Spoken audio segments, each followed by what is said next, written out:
Bonsoir à toutes et à tous. Ce soir, je vais vous révéler une habitude que vous pouvez tester dès ce soir, avant d'aller dormir, et qui pourrait déjà transformer la qualité de votre nuit.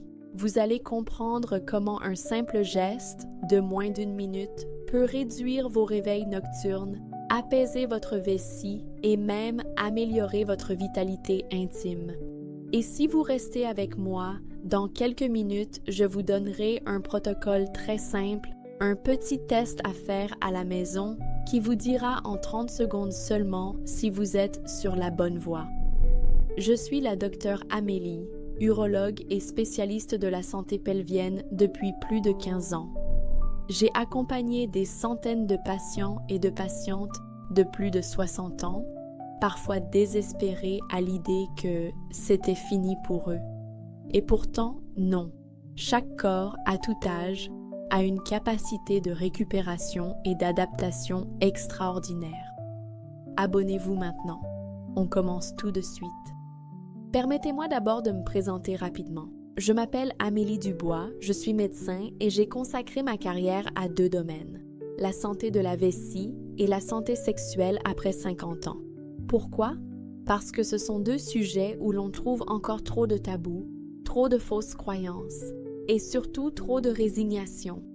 Mon rôle est de vous montrer que l'âge n'est pas une fatalité et que de petits gestes réguliers peuvent changer beaucoup de choses. Alors, voici votre premier petit mini-win. Ce soir, avant de vous coucher, buvez simplement un demi-verre d'eau claire, pas plus, pas moins. Demain matin, notez mentalement, vous êtes-vous réveillé la nuit? 1 fois, 2 fois ou pas du tout. Rien qu'avec ce repère, vous commencez à mieux comprendre la relation entre hydratation, vessie et sommeil. Si ce repère vous aide, pensez à vous abonner pour la suite. J'aimerais maintenant que nous entrions dans le cœur de ce grand sujet, les 10 habitudes qui transforment la vitalité de votre prostate, de votre vessie et de votre vie intime après 60 ans. Ces habitudes sont simples, concrètes et surtout validées par la science et l'expérience clinique. Certaines vont peut-être vous surprendre, d'autres vous sembler évidentes, mais ensemble, elles constituent une véritable feuille de route. Avant d'entrer dans le détail, une petite question pour vous. Cette nuit, combien de fois vous êtes-vous levé pour uriner? 0, 1, 2 ou plus? Ce simple chiffre est déjà un excellent indicateur de votre santé urinaire et de votre circulation. Habitude numéro 1. Libérez vos muscles pelviens du stress. Vous le savez, le stress chronique contracte nos muscles sans que nous nous en rendions compte. Après 60 ans, beaucoup d'hommes et de femmes gardent un périnée tendu en permanence. Cela provoque non seulement des troubles urinaires, mais aussi une baisse de la sensibilité sexuelle. La bonne nouvelle? Vous pouvez inverser ce mécanisme en seulement 2 minutes, 3 fois par jour. Faites-le avec moi maintenant. Inspirez doucement par le nez pendant 4 secondes et soufflez lentement par la bouche pendant 6 secondes. Encore une fois, voilà. Ce petit exercice active votre diaphragme, libère la pression du bassin et favorise une meilleure circulation. Je pense ici à Jean, 72 ans. Quand il est venu me voir, il m'a dit « Docteur, je pensais que c'était normal d'avoir des douleurs et de me lever 3 fois par nuit. En réalité, non. Après quelques semaines de respiration guidée et de routine simple, il dormait d'une traite. Il n'avait rien pris de miraculeux. Il avait juste appris à détendre son corps au bon moment. Saviez-vous que le stress chronique peut contracter vos muscles pelviens 24 heures sur 24? Imaginez l'impact sur votre vessie et votre sexualité. Habitude numéro 2. Brisez les cercles vicieux. Ici, je vais aborder un sujet sensible, l'usage problématique de la pornographie. Si vous en faites un usage occasionnel, sans conséquence, il n'y a rien de dramatique. Mais si vous sentez que cela devient votre unique source de plaisir, que vous évitez vos amis ou que vous négligez vos activités à cause de cela, alors votre cerveau est peut-être pris dans une boucle. Cette boucle fonctionne comme un automatisme. Une émotion désagréable, solitude, ennui, tristesse, un déclencheur, une montée de tension dans votre corps, puis le réflexe, aller chercher une décharge rapide de dopamine, et plus on répète, plus le cerveau s'habitue et plus il réclame. Question rapide, votre niveau d'énergie après le petit déjeuner aujourd'hui, faible, moyen ou bon? Ce petit autodiagnostic dit déjà beaucoup de votre équilibre dopamine-cortisol. La solution n'est pas d'écraser vos envies, mais de les observer. La prochaine fois que l'envie surgit, prenez 10 secondes et décrivez la sensation dans votre corps. Est-ce une chaleur, une tension dans la poitrine, un nœud dans l'estomac? Donnez-lui même un surnom. Certains de mes patients l'appellent le petit dragon, d'autres la vague. Quand vous la nommez, vous cessez de la subir. Vous savez qu'elle est là, mais qu'elle repartira. Ce simple changement d'attitude, observer plutôt que lutter, commence à briser la boucle. Et plus vous pratiquez, plus les envies perdent de leur pouvoir. Habitude numéro 3, retrouvez le goût du contact réel. Beaucoup de couples après 60 ou 70 ans pensent que la sexualité est terminée. Pourtant, je peux vous dire, après des centaines de consultations, non, elle se transforme. Elle change de rythme, mais elle ne disparaît pas. Le désir, même à 70 ans, existe encore, mais il demande parfois à être réveillé différemment. Un grand nombre de femmes de cet âge n'osent même plus aborder le sujet. Elles se disent « c'est fini, je n'ai plus de libido, c'est normal ». Or, ce n'est pas une fatalité. Il y a des solutions simples, parfois médicales, parfois relationnelles. Et la première étape est d'en parler, d'oser dire « j'aimerais retrouver un peu d'intimité ». Petite micro-action. Fermez les yeux 2 secondes et demandez-vous mentalement « est-ce que j'ai encore envie de partager un moment tendre avec mon partenaire ?» Rien que poser la question rouvre une porte intérieure. Je me souviens de Michel, 68 ans. Il n'osait plus sortir de chez lui, ni même regarder sa femme dans les yeux.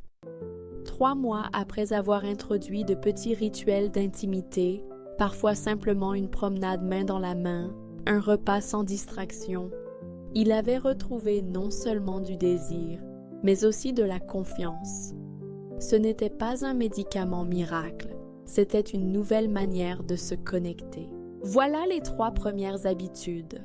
Nous avons encore 7 autres à explorer ensemble, qui touchent à l'alimentation, au mouvement, aux choix médicaux intelligents et à l'art de remplacer certaines routines par de meilleures.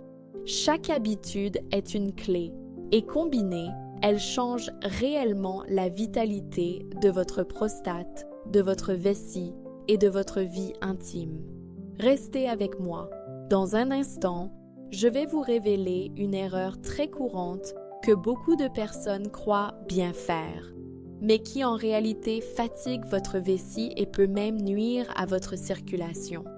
Alors, parlons de cette erreur si fréquente. Beaucoup pensent qu'en réduisant drastiquement leur consommation d'eau le soir, ils éviteront de se lever la nuit. Cela paraît logique, mais en réalité, c'est une fausse bonne idée. Quand vous diminuez trop votre apport hydrique, votre urine devient plus concentrée, plus irritante pour la vessie, et vous stimulez encore plus le besoin d'uriner. Saviez-vous qu'1,5 litre d'eau claire répartie sur la journée réduit déjà significativement les symptômes urinaires chez les plus de 60 ans? Ce n'est pas la quantité du soir qui compte, mais la régularité tout au long de la journée. Habitude numéro 4, l'hydratation fractionnée. Votre vessie est comme un ballon élastique. Si vous le remplissez trop vite, il se tend, il envoie un signal d'urgence. Mais si vous lui donnez de petites quantités régulières, il s'habitue, il se muscle il gagne en souplesse. Alors testez ceci dès demain.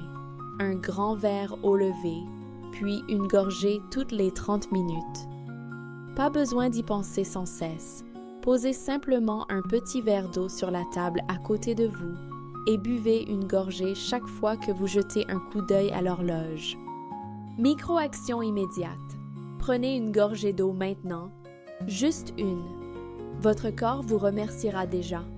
Je pense à François, 74 ans, qui me disait « Je croyais que ma vessie était fichue, que c'était normal de courir aux toilettes toutes les heures. » 3 semaines d'hydratation fractionnée plus tard, il avait réduit ses envies pressantes de moitié. Il n'avait pas changé de médicament, simplement sa manière de boire.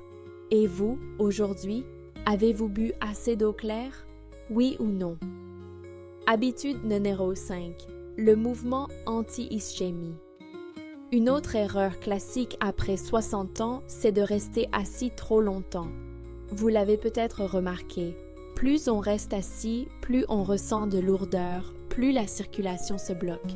Le bassin, en particulier, souffre de cette immobilité. Or, la prostate, la vessie et les organes sexuels ont besoin d'une circulation active pour bien fonctionner.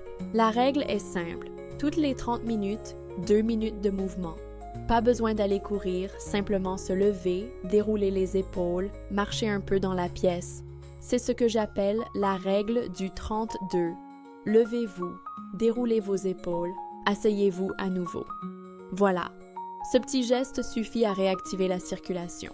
Un fait surprenant, une marche quotidienne de 20 minutes améliore déjà la circulation pelvienne et réduit les risques de troubles prostatiques. Pas besoin d'un marathon, juste de la régularité. Je pense à André, 70 ans. Ancien professeur, il passait ses journées assis à lire. Il se plaignait de douleurs, de réveils nocturnes incessants. En appliquant la règle du 32 et une courte marche après chaque repas, il a retrouvé une énergie qu'il croyait perdue. « Je revis », m'a-t-il dit. Petite question de diagnostic. Quand vous montez un escalier, êtes-vous vite essoufflé? Si oui, c'est un signal. Votre circulation pelvienne aussi a besoin d'être réveillée. Habitude numéro 6. Libérer l'intimité après 70 ans. Entrons dans un sujet qui reste encore tabou. La sexualité après 70 ans. Beaucoup de femmes me disent « Je n'ai plus de libido, c'est normal ». Beaucoup d'hommes pensent que la baisse des érections est irréversible. Ce n'est pas vrai. Oui, le corps change, oui, les hormones baissent, mais l'intimité peut se réinventer. Un grand nombre de mes patientes n'osaient même plus aborder le sujet. Certaines avaient abandonné toute vie intime. Or, il existe aujourd'hui des solutions concrètes. Parfois, un simple lubrifiant adapté, parfois une crème locale, parfois une petite dose d'hormones, parfois un accompagnement psychologique ou de la kinésithérapie pelvienne. Mini-histoire. Je me souviens de Pierre, 70 ans. Il avait honte d'en parler. Sa femme souffrait de douleurs, lui-même se sentait diminué.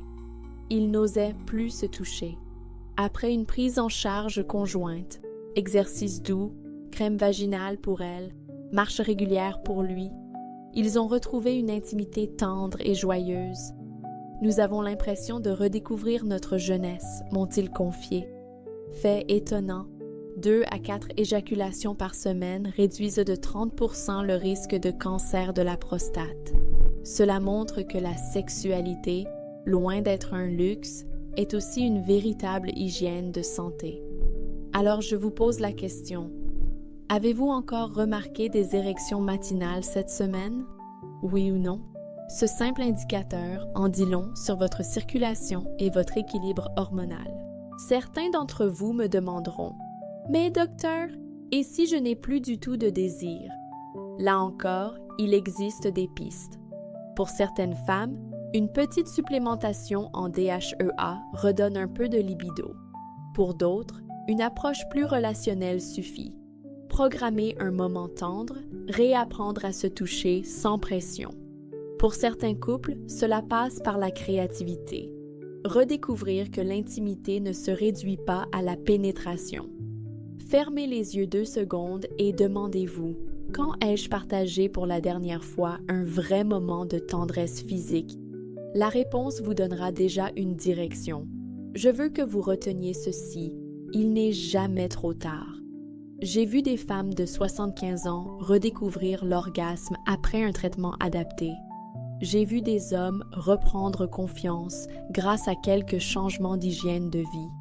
Le désir n'est pas mort, il attend d'être réveillé. Nous venons de parcourir 3 habitudes essentielles: fractionner l'hydratation, bouger toutes les 30 minutes et rouvrir la porte de l'intimité après 70 ans. Mais nous n'avons pas terminé. Dans un instant, je vais vous révéler une habitude alimentaire très simple, parfois négligée, qui agit comme un véritable carburant pour votre circulation et votre vitalité sexuelle. Beaucoup de mes patients n'y croyaient pas, jusqu'à ce qu'ils testent. Parlons maintenant d'une habitude alimentaire qui semble banale, mais qui change tout. Beaucoup de personnes après 60 ans se disent: à quoi bon modifier mon alimentation? Le mal est fait. Faux. Chaque repas est une opportunité de soutenir votre circulation, vos hormones et même votre vitalité intime. Habitude numéro 7. Choisir les bons aliments pour votre bassin. Certains aliments sont de véritables alliés. Par exemple, la tomate bien cuite est riche en lycopène, un antioxydant puissant qui protège la prostate. Le poisson gras, comme les sardines ou le maquereau, apporte des oméga-3 qui réduisent l'inflammation. Les graines de courge, elles, regorgent de zinc, indispensable à la production hormonale. À l'inverse, trop de plats ultra transformés, trop de sel, trop de graisses trans entretiennent l'inflammation, fatiguent vos artères et aggravent vos symptômes urinaires. Fait surprenant, un tour de taille supérieur à 102 cm augmente de 40% le risque de complications prostatiques. Votre assiette a donc un impact direct sur votre santé intime. Micro-action immédiate. Demain, ajoutez simplement une poignée de myrtilles ou un quart de grenade à votre petit déjeuner. Ces fruits améliorent la circulation et réduisent le stress oxydatif. Je pense à Richard, 69 ans, qui adorait la charcuterie et le fromage à chaque repas. Ses nuits étaient hachées, ses érections rares. Sans tout révolutionner, il a introduit 2 fois par semaine du poisson gras, remplacé son dessert par des fruits rouges et ajouté des graines de courge dans sa salade. 3 mois plus tard, il me dit: « Docteur, je sens que mon corps respire à nouveau. » Et vous, votre tour de taille ces dernières années, est-il resté stable ou a-t-il augmenté? Habitude numéro 8. Rompre le cercle de la sédentarité hormonale.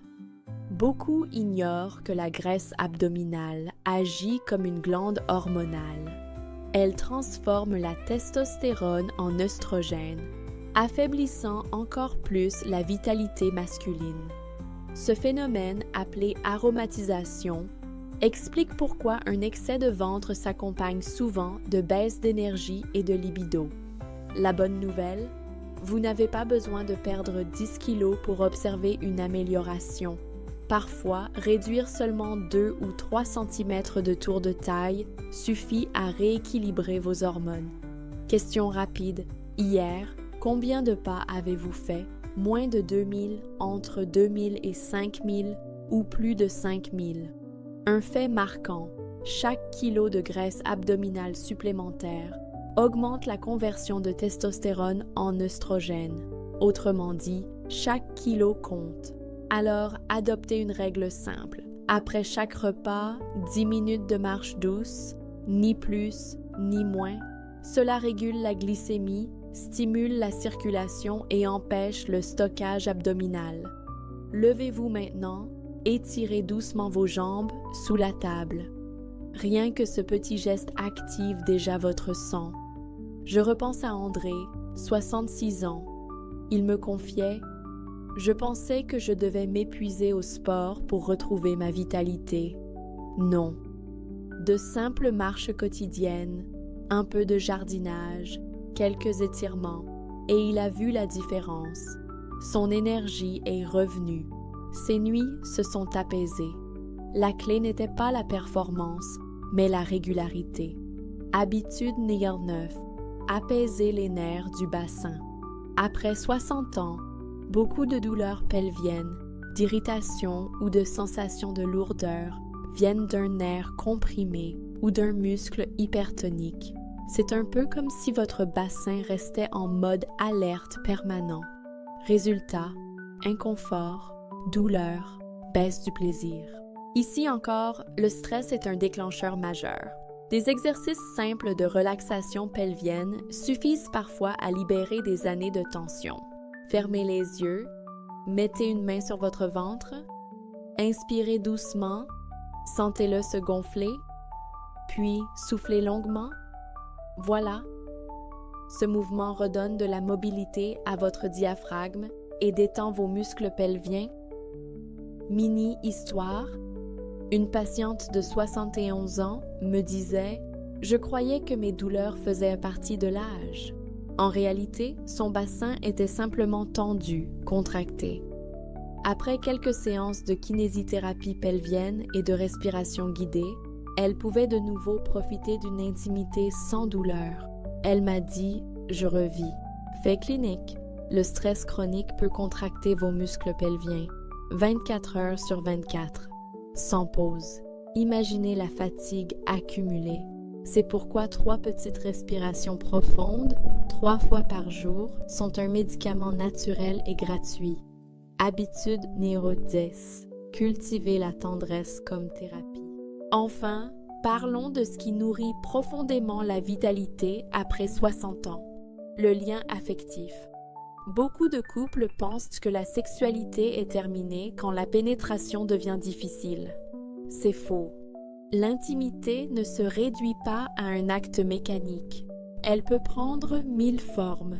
Caresses, massages, bains partagés, rire, promenade, main dans la main. Mini-histoire.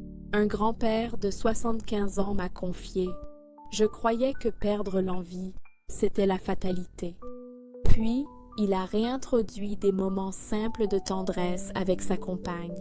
Un massage des épaules, un repas aux chandelles. 2 mois plus tard, il me disait « Docteur, c'est comme si notre amour avait rajeuni. » Question pour vous, quand avez-vous offert ou reçu un geste tendre pour la dernière fois? Ce n'est pas anodin. C'est un indicateur puissant de votre vitalité relationnelle. Et pour ceux qui se disent « Mais je n'ai plus la force, plus le courage », souvenez-vous, chaque petit geste compte. Un sourire, un contact, une parole douce suffisent parfois à réenclencher le désir. Votre cerveau libère alors de l'ocytocine, l'hormone du lien, qui elle-même améliore la circulation et la relaxation. Nous avons donc parcouru ensemble 10 habitudes. Libérez vos muscles pelviens du stress. Brisez les cercles vicieux de l'addiction. Retrouvez le goût du contact réel. Fractionnez l'hydratation. Appliquez la règle du 32. Rouvrir la porte de l'intimité après 70 ans. Choisir les bons aliments pour le bassin. Réduire la sédentarité hormonale. Apaiser les nerfs du bassin. Cultiver la tendresse comme thérapie. Mais ce n'est pas tout. Car connaître ces habitudes ne suffit pas. Il faut savoir comment les appliquer au quotidien sans se perdre. Dans un instant, je vais vous donner un plan simple sur 7 jours, avec 3 actions concrètes à tester dès cette semaine. Ce plan vous permettra de transformer ces principes en résultats visibles dans votre sommeil, votre énergie et votre vitalité intime. Nous arrivons à la fin de ce voyage ensemble. Vous avez découvert 10 habitudes puissantes, 10 leviers qui peuvent transformer votre vitalité après 60 ans. Avant de vous donner votre plan d'action pour cette semaine, laissez-moi résumer en 4 lignes l'essentiel. Votre vessie et votre prostate ne sont pas condamnés. Elle s'entraîne et s'adapte. Votre circulation est votre allié. Bougez, respirez, marchez, c'est déjà soigné. Votre alimentation et vos choix quotidiens modifient vos hormones, votre énergie, votre désir. Et surtout, la tendresse, l'intimité, le lien humain restent des médicaments invisibles, mais essentiels.